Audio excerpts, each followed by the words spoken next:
Bizans İmparatorluğu. Bu kelimeyi duyduğumuzda aklımıza ne geliyor? Hile, entrika, saray oyunları. Peki size şunu söylesem. Bizans diye bir devlet aslında hiç var olmadı. Garip değil mi? Çünkü bugün Bizans dediğimiz devlet kendini hiçbir zaman Bizans olarak tanımlamadı. Onlar kendilerine Romalı diyordu. Devletlerin adı ise Vasilia ton Romeon, yani Romalıların İmparatorluğuydu. Başkentleri Konstantinopolis'ti, bugünkü İstanbul. Roma merkezli Batı İmparatorluğu 5. yüzyılda barbar istilalarıyla çökerken doğuda İstanbul merkezli Roma Devleti yaklaşık 1000 yıl daha yaşamaya devam etti. 330'dan 1453'e Osmanlı fethine kadar. Ama bu 1000 yıl sadece ayakta kalma hikayesi değildi. Doğu Roma ordusuyla, ekonomisiyle, diplomasisiyle ve kültürüyle Avrupa'nın en güçlü devletlerinden biri olmaya devam etti. İşin ilginç yanı tam da burası. Çünkü bu devlet ayaktayken ne Bizans'tı ne de Doğu Roma. Bu isimlerin ikisi de imparatorluk yıkıldıktan yüzyıllar sonra batılı tarihçiler tarafından uyduruldu. Hadi üretildi diyelim de ayıp olmasın. Bugün Bizans dediğimizde çoğu insanın aklına Roma gelmiyorsa bu Doğu Roma'nın değil, ona bu ismi yakıştıranların başarısı. İşte bu videoda Bizans dediğimiz bu devletin aslında kim olduğunu, kendini nasıl gördüğünü ve neden hala yanlış hatırlandığını konuşacağız. Roma'yı çoğu kez tek bir kalıba sıkıştırıyoruz. Latince konuşan, çok tanrılı, antik bir imparatorluk. Ama gerçek şu ki Roma zamanla büyük bir dönüşüm geçirdi. Özellikle 4 ila 7. yüzyıllar arasında Roma dünyasının dili, dini ve devlet yapısı önemli ölçüde değişti. Bu dönüşümün ilk büyük adımı Büyük Konstantin döneminde atıldı. Konstantin imparatorluğunu yeniden örgütledi.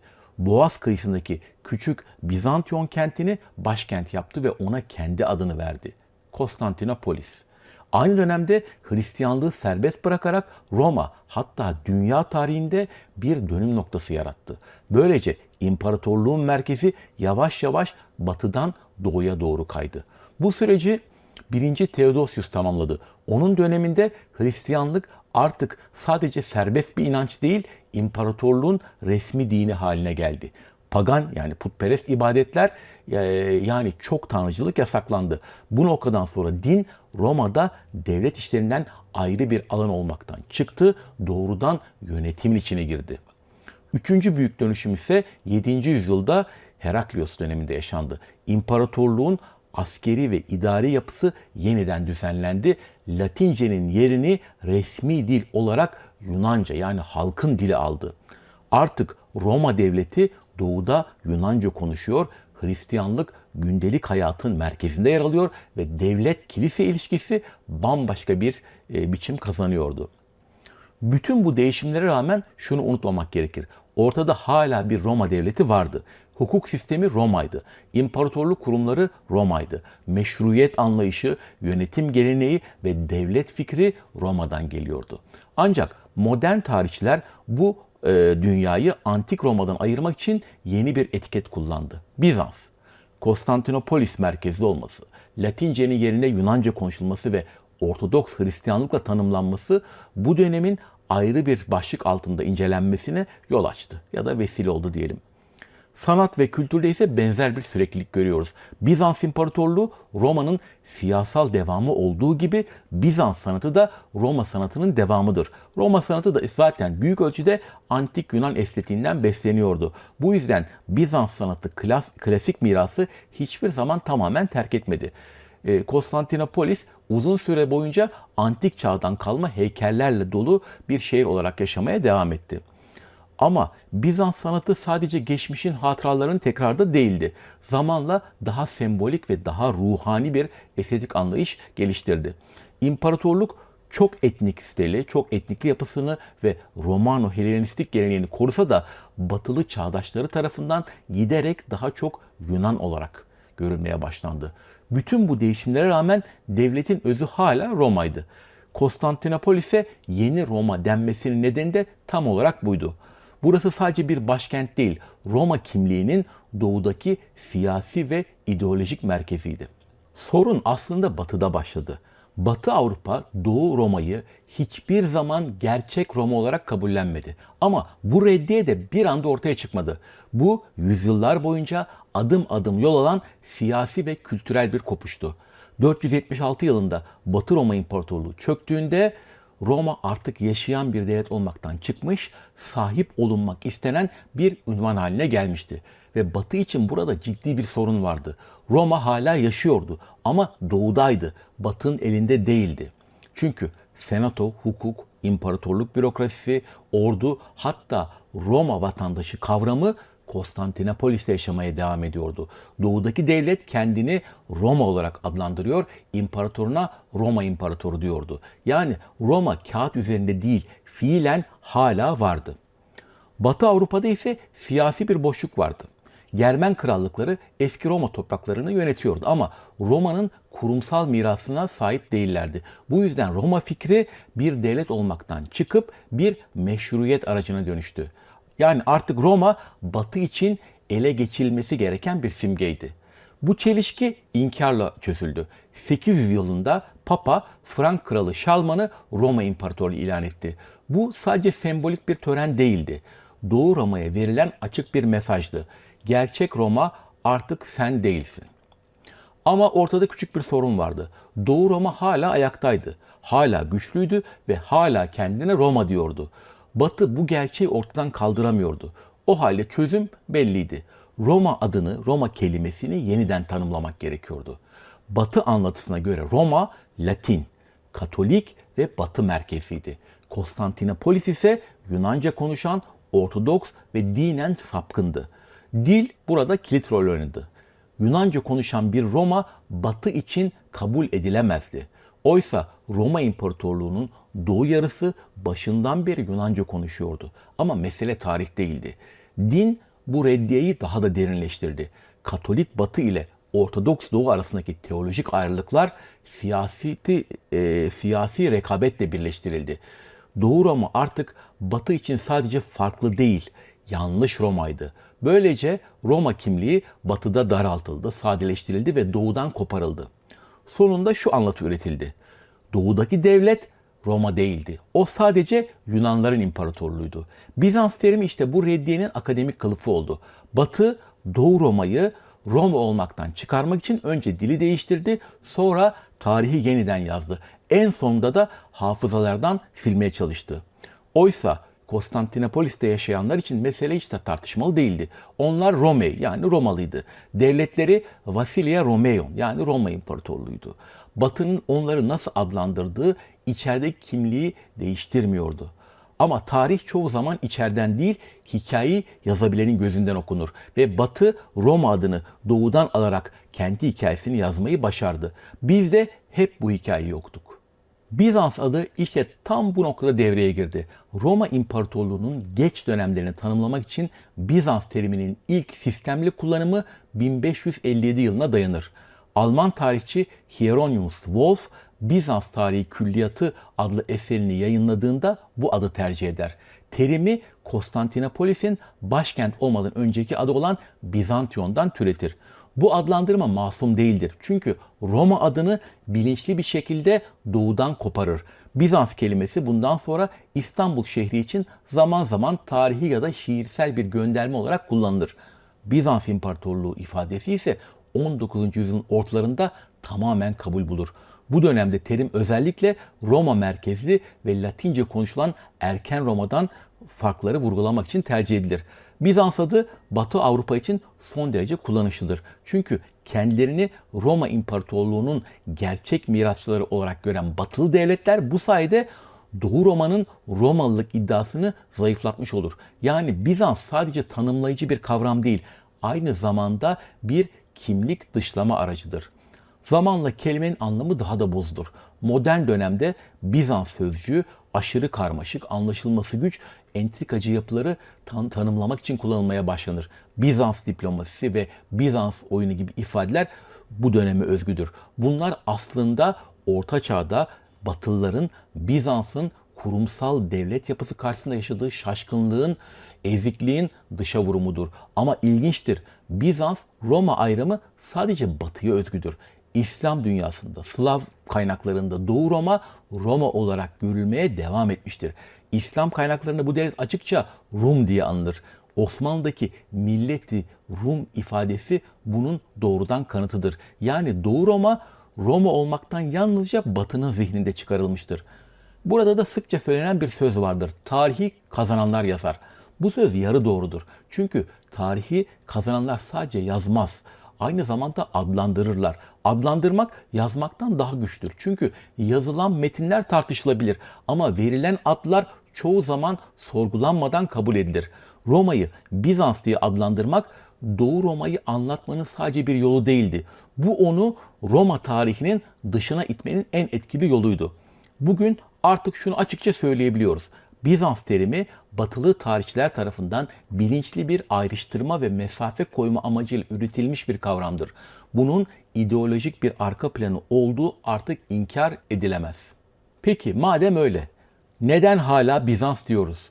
Çünkü akademik tarih yazımı sadece doğruyu değil, ortak dili de önemsiyor. Bugün Bizans adıyla binlerce kitap yazıldı, on binlerce makale yayınlandı. Üniversitelerde Bizans tarihi kürsüleri var. Byzantine Studies gibi köklü dergiler var. Bu yüzden Bizans terimini tamamen terk etmek, akademik iletişimi fiilen kilitlemek anlamına gelir. Pratikte bu mümkün değil. Ancak son 30-40 yılda akademik tarih yazımında şöyle bir yaklaşım güç kazandı. Bizans modern bir terimdir. Bu devlet kendini Roma İmparatoru olarak tanımlamış ve Roma'nın Orta Çağ'daki doğrudan devamıdır. Peki, Bizans'ın yerine tamamen yeni bir terim kullanmak mümkün mü? Teorik olarak evet ama pratikte hayır. Yeni bir terimin yerleşmesi için küresel uzlaşı, onlarca yıl süren yayın pratiği ve ders programlarının değişmesi gerekir. Ayrıca Bizans'a Roma demek çoğu zaman Batı Roma ile karışma riski de yaratıyor. Doğu Roma kavramı ise bazılarına göre fazla basit bulunuyor. Bugün en sağlam ve en savunulabilir yaklaşım şudur. Bizans modern bir terimdir. Söz konusu devlet kendini Roma İmparatoru olarak tanımlamış, siyasi ve hukuki süreklilik bakımından Roma'nın doğrudan devamıdır. Bu cümleyi kuran biri ne ideolojik bir tavır sergiler, ne anakronik olur, ne de akademik olarak dışlanır. Sonuç olarak Bizans terimi akademiden silinmeyecek. Ama artık bu devlet günümüzde giderek daha açık biçimde Roma'nın Orta Çağ'daki devamı olarak konumlandırılıyor. Yani mesele artık Bizans mı Roma mı değil. Bizans dediğimizde neyi kastettiğimizi gerçekten biliyor muyuz? Roma-Bizans karmaşası bu konudaki tek örnek değil. Tarihte devletlerin adlarıyla gerçekte ne oldukları çoğu zaman birbirini tutmaz. Bunun en klasik örneklerinden biri Sacrum Romanum Imperium yani Kutsal Roma İmparatorluğu'ydu. Ama Voltaire'in 1756'da yazdığı Milletlerin Gelenekleri ve Ruhu üzerine denemede söylediği şu söz hala geçerlidir. Ne kutsaldı, ne Roma'ydı ne de imparatorluktu. Sonrasında Fransız tarihçiler Alman tarih yazımını küçümsemek için bu sözü daha da sertleştirdi. Ne kutsal, ne Roma ne de imparatorluk. Sadece bir avuç Alman. İlber Ortaylı hocamızın programlarını seyrettiyseniz sözün bu versiyonunu duymuş olmalısınız. Neden mi? Kutsal deniyordu çünkü meşruiyetini papadan alıyordu. Ama ironik biçimde Alman imparatorlar ile Roma'daki papalar tarih boyunca defalarca karşı karşıya geldiler. Hatta papa imparatoru kaç defa aforoz etti. Roma deniyordu çünkü Roma mirasına sahip çıkılmak isteniyordu. Oysa başkenti Roma bile değildi. Konstantinopolis'teki gerçek Roma devletiyle doğrudan alakası yoktu. İmparatorluk deniyordu çünkü güçlü bir görüntü veriyordu. Ama gerçekte tek parça bir devlet bile değildi. Yüzlerce prenslikten oluşuyordu. Gevşek bir yapıydı. Yani bu bir tanım değildi, bu bir iddiaydı. Latin Roma'nın prestiji Almanca bir tabelada kullanılmak isteniyordu. Benzer bir durum İran örneğinde görülür.